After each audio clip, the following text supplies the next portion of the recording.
Hello dear students, welcome in ASC starter. Dear students, इस video में मैं आपसे क्लास 8 का सिलेबस डिस्कस करने जा रहा हूँ हिंदी का।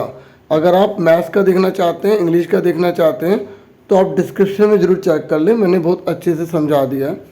अब देखिए, जब बच्चों को स्कूल से भी सिलेबस मिला तो उन्हें ये समझ नहीं आ रहा कि सर ये क्लास 6, 7, 8 को लेकर जब हमें 8th का सिलेबस मिला है तो मैं ये भी कन्फ्यूज़न दूर करूँगा। पहले मैं आपको ये बता दूँ कि डियर स्टूडेंट्स, आपकी जो वसंत भाग 3 है, देखो वसंत भाग एक छठी में थी, फिर 2 7वीं में और 3 आपकी जो है वो 8वीं में है। तो उसमें आपको दूसरा पार्ट करना है लाख की चूड़ियाँ, तीसरा पार्ट करना है बस की यात्रा और छठा पार्ट करना है भगवान के डाकिए। ठीक है, ये 3 पार्ट आपको करने हैं। ठीक है, और आपको करना है फिर चौथा पार्ट, यह सबसे कठिन समय नहीं, फिर पहाड़ से ऊंचा आदमी स्टोरी पढ़नी है। तो आपके 4 चैप्टर पढ़ने हैं। ठीक है, दोबारा बताता हूँ, एक आपको पार्ट 2 पढ़ना है, फिर पार्ट 3 पढ़ना है, फिर पार्ट 6 पढ़ना है, फिर पार्ट 8 पढ़ना है। ये समझ में आ गया? बस आपके ये 4 चैप्टर आ रहे हैं। अब आगे सुनिए, आगे ध्यान सुनिए।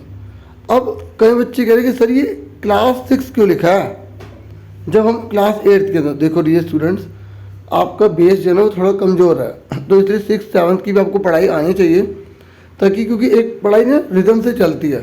तो इसलिए आपको बोला गया कि आपको क्लास 6 में जो अपने संज्ञा के भेद और प्रयोग करते वो 8वीं में भी आपके आएंगे। नहीं तो आप सिंपल समझ लो, संज्ञा की आपको सब चीज़ें करनी है और इसकी प्रैक्टिस के लिए ना आपको ये वर्कशीट करनी पड़ेगी। वर्कशीट नंबर 1 से 4, 6 से 8 और 9 से 11। ठीक है, सुन रहे हैं मेरी बात? तो ये आपको वर्कशीट करनी पड़ेगी क्लास 6 की। ठीक है, जो संज्ञा और उसके भेद उसके प्रयोग से रिलेटेड है। अब समझ में आ गया कि 6 क्यों लिखा है, ये 7 क्यों लिखा है, कि आपको ये वर्कशीट करनी पड़ेगी, इनके टॉपिक करने पड़ेंगे जो आपके 8वीं में काम आएंगे। ठीक है, क्लास 8 में देखो आपके ये टॉपिक सारे हैं, संज्ञा भेद, देखो ये सारे वो लिखे ना इसमें, तो इस तरीके से है। ठीक है, और मशीनी युग के बारे में आपको वाद विवाद भी करना, मतलब एक्टिविटी बोली गई, ये ना एक्टिविटी भी है। यहाँ पर बताया गया कि एक्टिविटी है, आपको बोला गया कि 2 जने आपस में बहस करो कि मशीनी युग अच्छा है या जो हाथों से काम होने वाला वो अच्छा है। तो आप 2 जने आपस में डिस्कस करो, एक्टिविटी है। ठीक है, ठीक है। और देखो आपके और ग्रामर में क्या आ रहा है, भाषा और लिपि वाला आ रहा है। भाषा लिपि में व्यंग्यात्मक मतलब आपको 6ठी 7वीं 8वीं में जितना भी सब आपको करना, मतलब मेन आपको बताऊं तो आप भाषा लिपि बहुत अच्छे से कर लो। उसके भेद क्या होते हैं, जैसे हिंदी की लिपि कौन सी है, देवनागरी है, पंजाबी की कौन सी है, गुरमुखी है, इस तरीके से सारा कर लो आप। और ये सारी वर्कशीट देख लेना, क्लास 6 की, 7th की, 8th की, जो भी हिंदी से संबंधित है, ताकि आपकी प्रैक्टिस हो जाए। और कॉपी पर अगर आप पहले से नोट्स बना लेंगे ना, पहले से कर लेंगे, पेपर के टाइम पर आपको रिवीजन करने में दिक्कत नहीं होगी, फिर बाद में ढूंढोगे क्या, सर्च करोगे क्या। तो आपको देखना आप कितना अपना बेस्ट देना चाहते हैं। ठीक है, और देखो ये सारा बताया गया कि क्लास 6 में आपने जो लिंग वचन पहचान वाले पढ़े होंगे, लिंग बदलो वचन बदलो। ठीक है, उसके भेद, वचन बदलो में कौन सा होता है, एक वचन बहुवचन होता है ना वो, और लिंग में पुल्लिंग स्त्रीलिंग। तो कह रहे सारा अच्छे से कर लो सारा। ठीक है, और 8वीं में बोला गया कि आपको संचार के पारंपरिक और आधुनिक माध्यम की प्रकृति। संचार पता ना बच्चों किसे कहते हैं, 2 या 2 से अधिक लोगों के बीच में अपने भावों विचारों को प्रकट करना। जैसे टेलीफोन है, टेलीविज़न है, अखबार है, तो इससे हम अपनी बातों को दूसरे तक प्रकट करते हैं ना। तो कह रहे संचार के पहले के साधन कौन से थे, पहले जैसे कबूतर से भी इन सूचना को पहुँचाया जाता था ना, तो चैप्टर से रिलेटेड ही है। और आधुनिक समय में आज क्या टेलीफोन आ गया है, इंटरनेट आ गया है, तो इसके ऊपर आपका पैराग्राफ आएगा।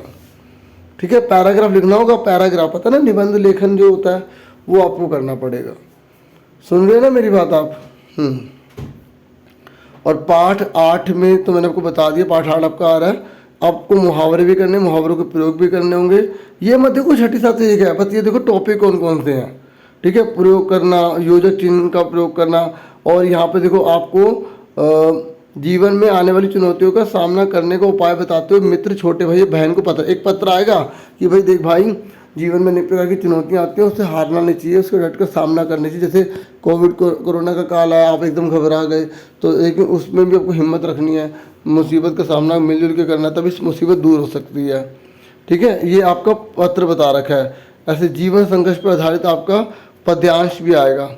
ठीक है, मतलब जैसे पैसेज आएगी, फिर आपको उसमें जैसे आंसर ढूंढने होंगे, पैसेज आएगी ना पेपर में, वो बता रहे हैं। ठीक है, और ये वर्कशीट आप जितनी भी यहाँ लिखी है ना बच्चों, सारी कर लेना। ठीक है, सुन रहे मेरी बात। बाकी कोई डाउट है कमेंट बॉक्स में पूछ लेना, और इंग्लिश की, मैथ्स की और सब्जेक्ट की वीडियो देख लेना और अच्छे से फ़ायदा उठाना। और देखो जब सैम्पल पेपर आएंगे तो मैं उसकी वीडियो भी आपको प्रोवाइड कर दूंगा, तो आप बेल आइकन को प्रेस जरूर करके रखें ताकि आपके पास नोटिफिकेशन आ जाए। ठीक है, क्योंकि अब जल्दी मुझे लगता है कि अब आने वाले सैम्पल पेपर भी, ठीक है, जो DO की तरफ से इश्यू किए जाएंगे आपके लिए।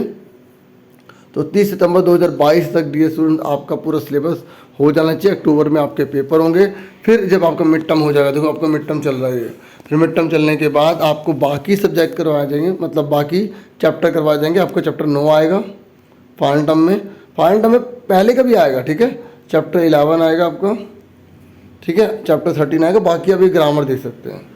ठीक है, ये ग्रामर आप सारी देख सकते हैं क्या क्या आएगी। ठीक है, उपसर्ग हैं, नए शब्द बनाने वाले, प्रत्यय है। ठीक है, ये आप देख रहे हैं ना, प्रत्यय उपसर्ग। तो ये 6ठी 7ठी 8ठी, अब इसमें कन्फ्यूजन तो नहीं है ना, वर्कशीट सारी ये कर लेंगे ना आप। ठीक है, ये सेकंड टर्म में आप करेंगे सारी। ठीक है, इसलिए सिर्फ दिखा रहा हूँ, बाकी जब सेकंड टर्म की वीडियोस आएंगी तो और बनाऊंगा आपके लिए। ठीक है, मतलब सपोर्ट कीजिए। कारक चिन्ह पहचान, ये सारा का सारा आपको देखना पड़ेगा, अच्छे से करेंगे ये। और उसके बाद देखो आपका जो है 31 जनवरी से सारा ये कोर्स पूरा करवा दिया जाएगा आपको, सारी वर्कशीट आप कर लेंगे। और उसके बाद आपका पूरा का पूरा पाठ्यक्रम आएगा, मतलब समझ रहे इसका, ये भी आएगा सारा। तो इसलिए कह रहा हूँ अभी मिड टर्म है ना, पहले से सारा कोर्स ये कर लो पूरा, क्योंकि फाइनल टर्म में आपको मिड टर्म का भी आएगा और बाकी बचा हुआ भी आएगा। तो फिर बाद में एकदम आपके ऊपर बर्डन ना पड़े और फिर अच्छे नंबर भी नहीं आ पाएंगे अगर सही से तैयारी नहीं करी तो। ठीक है, तो ये इस तरीके से मैंने आपको पूरा सिलेबस जो है ना वो अच्छे से बता दिया है। ठीक है, और आपकी वार्षिक परीक्षा जो है वो फरवरी में होगी, फाइनल टर्म जो है ना आपके फरवरी में होंगे DA स्टूडेंट्स। और फरवरी में जब आपके पेपर हो जाएंगे उसके बाद मार्च में आपका फिर रिजल्ट आएगा। ठीक है, फिर आप 9th क्लास में चले जाएंगे। तो इसलिए अच्छे से तैयारी करें, और कोई भी अगर आपका डाउट होता है तो उसको अच्छे से कर लेना। पत्र भी आएंगे, निबंध भी आएंगे, पठित अपठित भी आएंगे, मुहावरे, ग्रामर, ये सब आपको मैंने अच्छे से बता दिया है। ठीक है, होप उम्मीद करता हूँ कि वीडियो आपके लिए हेल्पफुल होगी। और एक बात और बोलूँगा कि पाठ को अच्छे से, चैप्टर को डीपली पढ़ना, ये मत सोचना कि किताब के लास्ट में जो क्वेश्चन आंसर दिए होते हैं वही आएंगे, उसके अंदर बना कर भी, चेंज होकर भी क्वेश्चन आ जाते हैं। ठीक है, सुन रहे हो? तो अच्छे से तैयारी करना, वीडियोस को ज़रूर देखना। ठीक है, जो भी आपके बेनिफिट में है। Thank you for watching and listening carefully, and take care yourself dear students.